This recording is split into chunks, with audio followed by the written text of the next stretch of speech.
Llamo al señor Julio Jorge Urbina, que va a hablarnos de la utilización de los océanos con fines pacíficos y recurso a la Fuerza Armada para asegurar el cumplimiento de las normas del derecho del mar.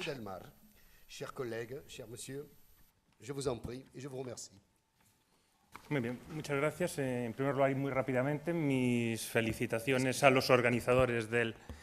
coloquio y mi agradecimiento por haber seleccionado esta comunicación para poder ser expuesta en esta sesión. Muy rápidamente, como ya se ha indicado aquí anteriormente, el ambicioso carácter omnicomprensivo de la Convención de las Naciones Unidas sobre el Derecho del Mar no ha impedido que esta convención no pueda abordar todos y cada uno de las cuestiones o aspectos que se plantean en la actualidad en el derecho del mar. Y uno de los aspectos que es objeto de esta comunicación, por considerar que ha quedado en las sombras de ese nuevo derecho del mar planteado en su momento por la Convención, es el de la posibilidad de recurrir a la Fuerza Armada en el medio marino. ¿Por qué? Porque la Convención, en primer lugar, no nos proporciona indicaciones precisas y claras sobre esta cuestión. Es cierto que establece la obligación de los Estados de utilizar los espacios marinos con fines pacíficos y lo liga a ello a la prohibición del uso de la fuerza en el mar,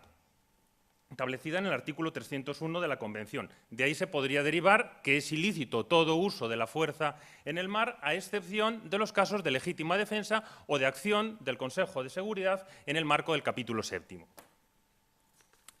Pero la Convención no nos ofrece ninguna clarificación más respecto a esta cuestión.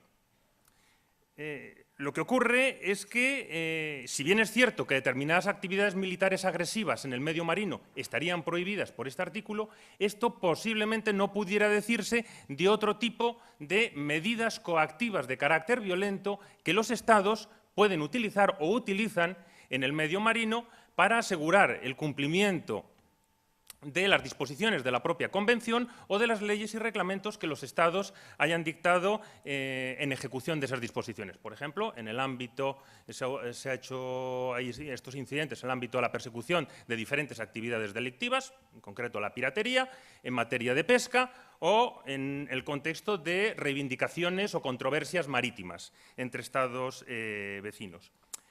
Claro, aquí habría que diferenciar ambas situaciones, puesto que no todo uso de la fuerza en el mar sería contrario al artículo 2.4, en concreto a los principios contenidos en la Carta de las Naciones Unidas. En este habría que distinguir, por tanto, dos supuestos, aquellos supuestos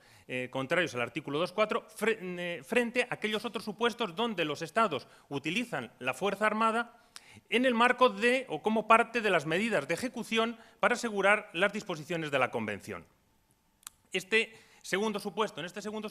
no estaríamos, por tanto, ante un uso de la Fuerza Armada de carácter ilícito, lógicamente siempre y cuando se respeten las condiciones así establecidas. Esta posibilidad de utilización de la Fuerza Armada está recogida expresamente, por citar un único ejemplo, en el artículo 22.1f del Acuerdo sobre Peces Transzonales de 1995, disposición que ha sido criticada al respecto, pero también aparece recogida en la práctica convencional de los Estados, en las leyes y reglamentos de diversos Estados sobre el medio marino y también en la jurisprudencia internacional, en particular por parte del Tribunal Internacional de Derecho del Mar. Ya una última referencia, porque esta cuestión, la necesidad de diferenciar los supuestos de uso de la fuerza armada en el mar prohibidos por el artículo 2.4 frente a aquellos supuestos de uso de la fuerza o del empleo de medidas coactivas como en ejercicio de las competencias de policía que se reconocen dentro del derecho del mar, se destaca en los últimos tiempos en el ámbito de la lucha contra la piratería. ¿Por qué? Porque en estos casos, evidentemente, cuando, como ocurrió, por ejemplo, en el contexto del secuestro de la Lacrana, es decir, la Armada Española disparó sobre el esquife en el que huían los piratas y fueron detenidos. En este caso, igual que otros incidentes que ha habido en el mar, nos encontramos ante una manifestación de estas competencias de policía. Y, por tanto, no serían usos de la fuerza vinculados al artículo, prohibidos por el artículo 2.4, aunque se hayan utilizado medios militares para llevar a cabo estas actividades de persecución de la piratería.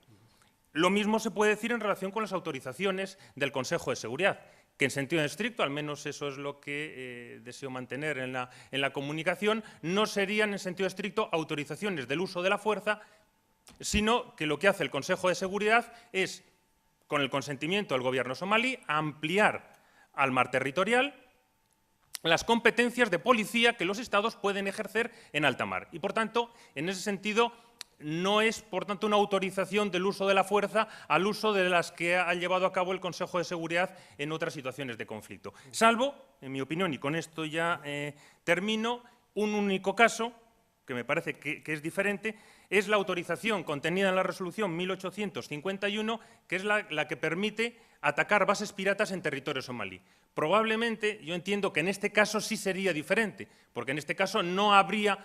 estarían ejerciendo competencias de policía cuando ya pretendan atacar territorio somalí para luchar contra los piratas o controlar las actividades de piratería. Finalmente, como última idea, la posibilidad de utilizar la Fuerza Armada no quiere decir que no existan límites y condiciones a su ejercicio. En concreto, la jurisprudencia internacional e incluso en el propio derecho internacional general se han ido estableciendo este tipo de limitaciones y condiciones entre las que se incluyen, como ya también se ha avanzado, el respeto, la obligación de respetar las normas sobre derechos humanos. Muchas gracias. Merci beaucoup.